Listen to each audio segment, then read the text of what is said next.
By the end of my first year at Oxford, our society had grown. Me, this young man, him, this young rabbi.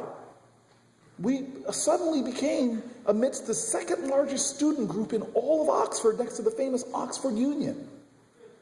And by the end of the first year, he said, look, Judaism is about these core ideals, and ultimately it was the 7 Noahide laws, these basic ideals of man, and you evidence them, Corey.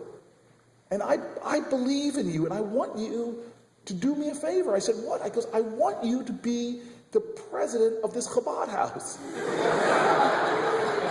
the president of the Oxford L'Chaim Society. And I said to him, listen, I knew you were crazy. But now I can attest you're also Meshuggah. And we argued, and finally we agreed that he would put a Jewish president and a non-Jewish president. We'd be co-presidents. And before you knew it, I still to this day challenge people to prove me wrong. I think in the history of humanity, I am the first large black goy head of a Chabad house ever. And the only one. Now the beauty of this relationship is that it began a change in my life that was beautiful. It actually encouraged me to start studying other faiths, studying the Bhagavad Gita, the Quran. And when I got back to Yale, having left this rabbi, who then was really not known, but soon would become one of the more famous rabbis in America, because if you want to be famous in America, write books about sex. He's Rabbi Shmuley Boteach. I met him when he was just a 24-year-old kid. And he knew something that he said, look, if you go back to the United States, let me know, and I'll tell you where the Chabad house is in New Haven.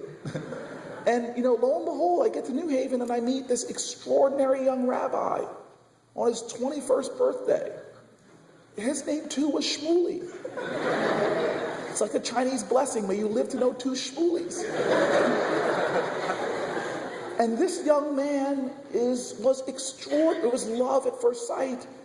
We started a society, 5 guys around a Shabbat table. I've never seen such extraordinary leadership in Shmuley Hecht, Rabbi Hecht. We took it from 5 guys around a Shabbat table. Now we own buildings on Crown Street on one of the main streets in New Haven. And the society is flourishing now with dozens and dozens and dozens of members. When I got to Newark as a young organizer, this Chabad rabbi handed me off to another Chabad rabbi. And I began to go, what is it about Chabad? Once you're in, they will never let you go. And so tonight I stand here letting you know, before I get into the Devar Torah, that the challenge that we have in life, in my opinion, is not to preach the truth, not to study our books, that's important, but to make our lives consistent with our beliefs.